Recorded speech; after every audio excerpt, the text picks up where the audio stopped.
বিসমিল্লাহির রহমানির রহিম। আজকে আর সময় নাই যে মানুষের জন্য আপনারা হাজার হাজার এই খেতপাড়ার লোক জড়ো হয়েছেন।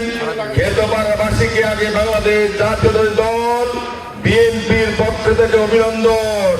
খেতপাড়াবাসীর যে 10,000 লোক এসেছেন, এই প্রত্যেক পরিবারের ভোট দিলেই আমরা আগামী 12 তারিখে ভিপি শামসুর রহমানকে জয়লাভ করবো।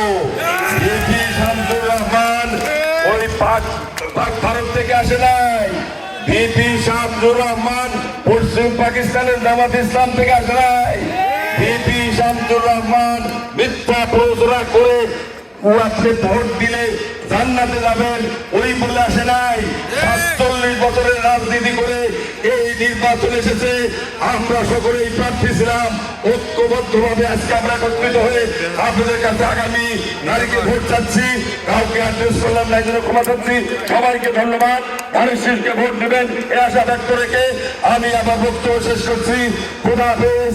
বাংলাদেশ জিন্দাবাদ। বাংলাদেশ জাতীয়তাবাদী জিন্দাবাদ।